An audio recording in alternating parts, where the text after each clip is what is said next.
नमस्कार. मालिकेच्या आजच्या भागामध्ये आपल्याला पाहायला मिळणार आहे की इकडे अक्षय रमाला सांगत असतो, तुला माहिती आहे का तू पबमध्ये किती धिंगाणा घातलास ते. अगं तू वरती अशी चढून उभी राहिली होतीस आणि म्हणत होती की तुम्ही ब्रिटिश साहेब आहात, नुसते तुम्ही सगळ्यांना ऑर्डर सोडतात, जेलरसारखे आहात. अक्षय मुकदम म्हणजे पार्वती मुकदम यांचे नातू, त्याचबरोबर मयुरी मुकदम, अभिजित मुकदम, आनंद मुकदम यांचा भाऊ. अशा पद्धतीने ती ओरडत होती, सॅल्यूट करत होती. तुलाही कळत नव्हतं की तुझं काय चाललेलं आहे. तेव्हा रमा म्हणते, हो का. रमाला आठवत नसतं. अक्षय तिला दाखवत असतो. दोघंही टेरेसवरती असतात आणि तेवढ्यात तिथे सोप्यावर उभ्या राहिलेल्या अक्षयचा तोल जातो आणि तो पडत असतो. आणि त्या क्षणी रमा अक्षयला सावरते. अक्षयला म्हणते की काय झालं. आणि तेवढ्यात रमाचा हात अक्षयच्या हातात असतो आणि त्या क्षणी तिथे येते ती म्हणजे मूर्ख रेवा. आणि रेवा म्हणू लागते की तू अक्षयचा हात पकडलास, तुझी हिंमत कशी झाली. म्हणजे तुझी हिंमत कशी झाली, तू अक्षयचा हात कसा पकडू शकतेस, अक्षय माझा आहे. या भाषेमध्ये ती बोलत असते आणि त्यानंतर तिने रमावरती हात उचलते आणि त्या क्षणी अक्षय तिचा हात पकडतो आणि तिला म्हणतो की एक गोष्ट लक्षात ठेव, कोणी अनोळखी व्यक्ती जरी असेल ना तरी कोणी पडायला लागलं तर त्याला सावरायला हात देतो. विचार कर, तुझ्या बाबतीत जर असं झालं असतं तर म्हणजे तू पण दिलाच असतास ना हात सावरण्यासाठी, का नसतं दिलंस. असं अक्षय तिला विचारू लागतो. तिला प्रश्न पडलेला असतो आणि रेवा मात्र चांगलीच तोंडावर पडलेली असते. तिला कळायचं बंद झालेलं असतं आणि अक्षयने तिच्याच प्रश्नामध्ये तिला अडकवलेलं असतं. त्यानंतर आपल्याला पाहायला मिळतं की अक्षयने तिचा हात पकडलेला आहे आणि रेवा मूर्खासारखी पाहत राहते. तिला कळायचं बंद झालेलं असतं. हे सगळं काय होतंय हा प्रश्न तिला पडलेला असतो आणि ती बुचकळ्यात पडलेली असते. हा अक्षयला आठवत तर नाही आहे ना, हा प्रश्न तिला पडलेला असतो. तर आता पबमध्ये नक्की रमाने काय काय धिंगाणा घातला आहे, अक्षयच्या मनात कोणत्या गोष्टी येऊन गेलेल्या आहेत, हे सगळं आपल्याला या व्हिडिओमध्ये पाहायला मिळणार आहे. त्यासाठी हा व्हिडिओ शेवटपर्यंत पहा. तर अक्षय आणि रमा दोघंही पबमध्ये गेलेले असतात. तिथे दोघांनी तिथे रमाला जास्तच चढलेली असते. रमाला कळतच नसतं की तिला काय होत आहे, ती किती वेड्यासारखी वागत आहे हे रमाला कळतच नसतं. रमा सगळ्या पबमध्ये तिथे ओरडून सांगत असते की मी कोण आहे आणि तुम्ही माझे कोण आहात. अक्षयला तर प्रश्न पडलेला असतो, या रमाला सांभाळायचं कसं, हा प्रश्न अक्षयच्या पुढे असतो. अक्षयला कळत नसतं की मी हिला काय उत्तर देणार आहे. हे सगळं अक्षय विचार करू लागलेला असतो. तर रमा तिथं म्हणत असते, हे आहेत अक्षय मुकदम म्हणजे मुकादम फूड कंपनीचे मालक, त्याचबरोबर पार्वती मुकदम यांचे नातू आणि मयुरी मुकदम, त्याचबरोबर अभिजित मुकदम, आनंद मुकदम यांचे भाऊ. हे आहेत ना ब्रिटिश अधिकाऱ्यासारखे, ब्रिटिश साहेबासारखे आहेत, नुसते ते ऑर्डर सोडत असतात. समजा तुमच्या पायामध्ये काटा रुतला तरी तुम्हीही नाचायचं, तेही यांच्या अक्षय सरांच्या तालावरती नाचायचं. असं सगळ्यांच्या समोर तिथे रमा बोलत असते. ती नाचत असते, वरती तिथे टेबलवरती चढलेली असते आणि ओरडत असते. आनंद त्याचबरोबर अभि सर्वजण तिथं असतात आणि तिचा तोल जातो. त्या क्षणी तिला सावरण्यासाठी अक्षय तिथे येतो आणि अक्षयच्या मिठीत रमा आलेली असते. अक्षयने तिला झेललेलं असतं, पकडलेलं असतं आणि त्यानंतर अक्षय आणि रमा दोघं एकत्र आलेले आहेत.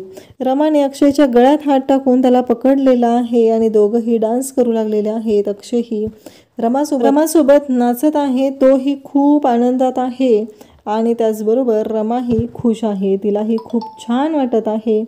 फायनली तिला तिचा अक्षय परत मिळणार आहे हे पाहायला मिळत आहे. तर रमाही खुश आहे. अक्षय पण रोमॅन्टिक झालेला आहे. अक्षय रमाच्या गालांवरून हात फिरवत आहे आणि रमाही लाजत आहे. अक्षयने रमाला खूप जवळ ओढलेला आहे.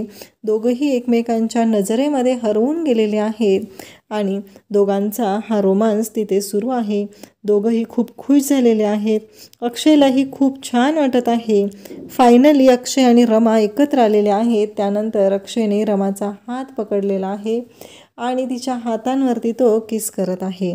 रमाने अक्षयला पाठीमागून मिठी मारलेली आहे. रमाही खुश झालेली आहे. तिलाही खूप छान वाटत आहे.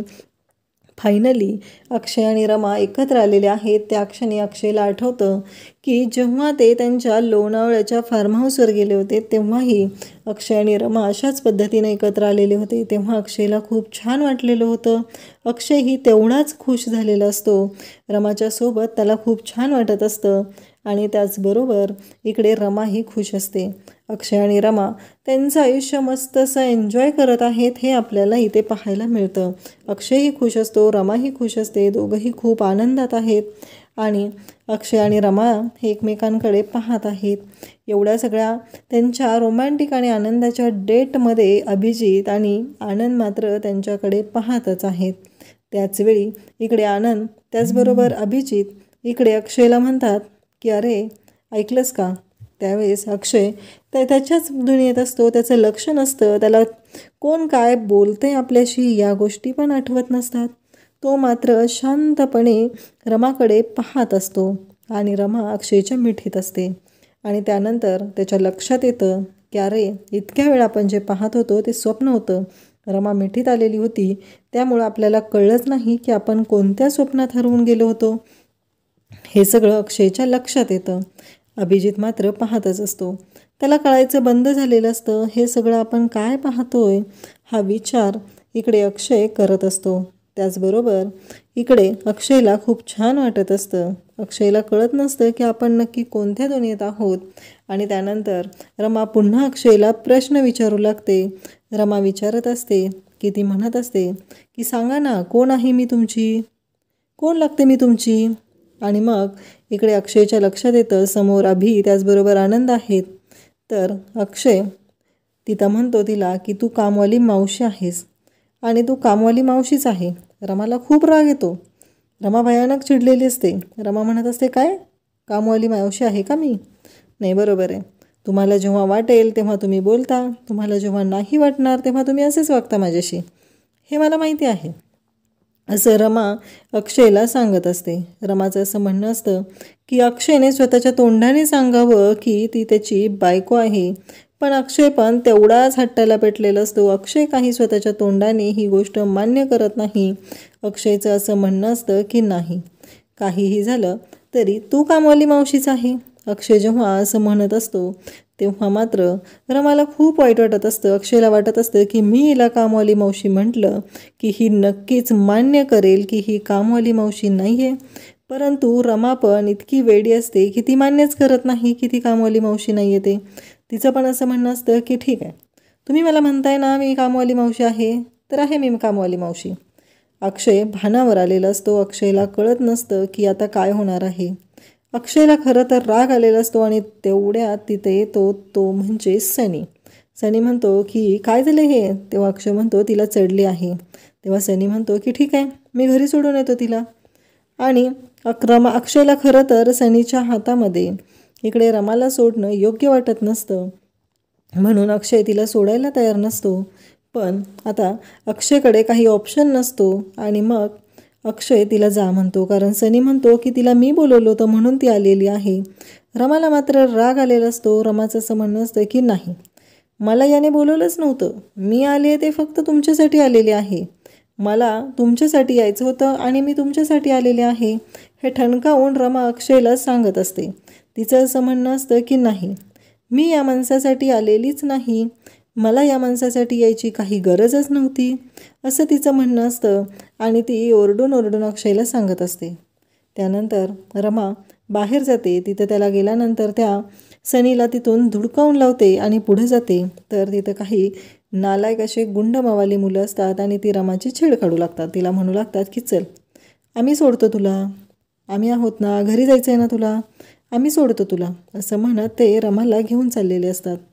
पण रमा त्यांना पण तिथे हे करते. तेवढ्यात अक्षय तिथे येतो. दुसऱ्या दरवाजाने अक्षय बाहेर आलेला असतो आणि तो रमाला म्हणतो की काय आहे हे, तू त्या सनीसोबत जाणार होतीस, त्याला नाकारला नाही आली ह्या गुंडांच्या तावडीत सापडलीस.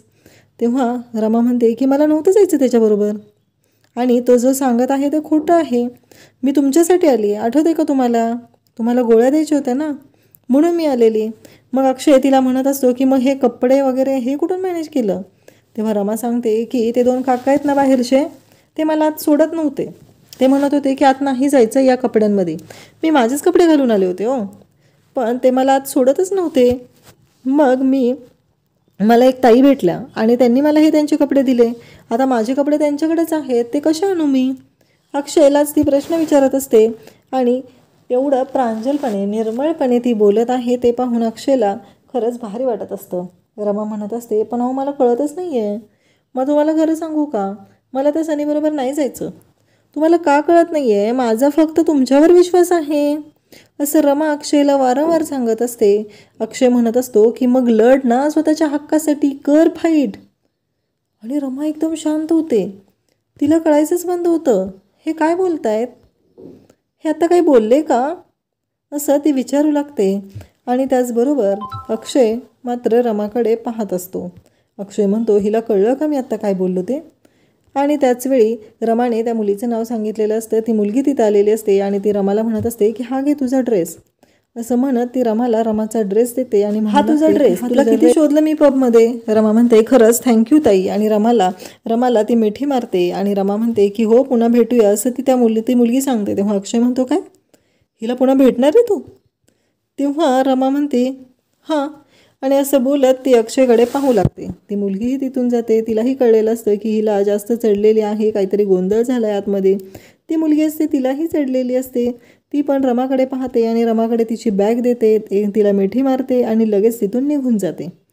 रमाला मात्र काही पडलेलं नसतं. रमाचं एकच म्हणणं असतं की मला माझा हक्क मिळाला पाहिजे, मला तुम्ही सोबत आला पाहिजे. अक्षय रमाचा हात पकडतो आणि तिला घेऊन जात असतो. तिला म्हणत असतो की चल. पण रमाचं बडबड करणं, ती नशेत असल्यामुळं तिचं बोलणं हे अक्षयला चांगलंच महागात पडत असतं. रमा अशी वागते यामुळं अक्षय विचार करत असतो. त्यानंतर अक्षय रमाला घेऊन घरी येतो. ड्रायव्हरला सांगतो की यांच्या बाबतीत जे झाले चुकून झालेलं आहे, तुम्ही कोणाला काहीही सांगू नका, असं तो ड्रायव्हरला बजावून सांगू लागतो. आणि घरातली लाईट ऑन असते हे पाहून अक्षयला धक्का बसतो. अक्षय म्हणतो की आता कोण जाग आहे. आणि तेवढ्यात सीमा तिथे येते आणि तिला धक्का बसतो. तर अक्षय म्हणतो, बघितलं ना काय धिंगाणा घालून ठेवला, आता कसं नेऊ हिला, ही ऐकतच नाही आहे, थांबतच नाही आहे, करू काय मी नक्कीच. तो सीमालाच प्रश्न विचारू लागतो. तेव्हा सीमा म्हणते की अरे घेऊन जा ना, इथे रूममध्ये घेऊन जा, खालच्या वरती कसं नेणार आहे, सगळे झोपलेले आहेत. तेव्हा अक्षय म्हणतो, अगं आई कसं घेऊन जाऊ तेच मला कळत नाही आहे. सीमा म्हणते जा ना तुझ्या रूममध्ये. तेव्हा अक्षय म्हणतो मला नको वाटतंय. तेव्हा रमा म्हणते नको काय नको, आपलीच रूम आहे चला, असं रमा ठणकावून सांगत असते. आणि अक्षयला म्हणत असते की चला चला लवकर, आपलीच रूम आहे, असं म्हणत ती अक्षयला रूमकडे घेऊन जाते. आणि सीमा मात्र पाहतच राहते. सीमाला कळतच नसतं की हे सगळं काय होतं आहे, रमा नक्की काय करते. आणि म्हणते की खरंच तेवढी तरी माणुसकी शिल्लक आहे अक्षयकडे अजून. आणि मग रमा आता अक्षयच्या रूममध्ये, म्हणजे तिच्या आणि अक्षयच्या रूममध्ये निघालेली आहे. आणि इकडे दुसऱ्या दिवशी सकाळी रमा शुद्धीवर असते. तेव्हा अक्षय तिला सांगू लागतो, तुला माहिती आहे का तू काल काय काय धिंगाणा घातलेला आहेस, काय काय केलेलं आहे, पूर्ण त्या पबमध्ये राडा करत होतीस, तुला असं वाटत होतं की काहीही झालं तरी तिथं मी हिटलर आहे असं तू बोलत होतीस, मला म्हणत होतीस ब्रिटिश साहेब आहे, मी ऑर्डर सोडायची, माझ्या तालावर नाचायचं, हे सगळं तू बोलत होती. हे सगळं अक्षय ॲक्टिंग करून तिला दाखवत असतो. आणि सोप्यावर उभ्या राहिलेल्या अक्षयचा पाय घसरतो. रमा त्याला आधार देते, हात देते. आणि त्याचवेळी रेवा तिथं आलेली असते. आणि रेवा म्हणते तुझी हिंमत कशी झाली, तू अक्षयचा हात हातातच का घेतला, असं म्हणत रेवा रमावरती हात उगारते. तेव्हा अक्षयला राग येतो आणि अक्षय रेवाचा हात वरच्यावर पकडतो आणि रेवाला म्हणू लागतो की बास, आणि रेवाला तिची लायकी दाखवतो. थँक्यू.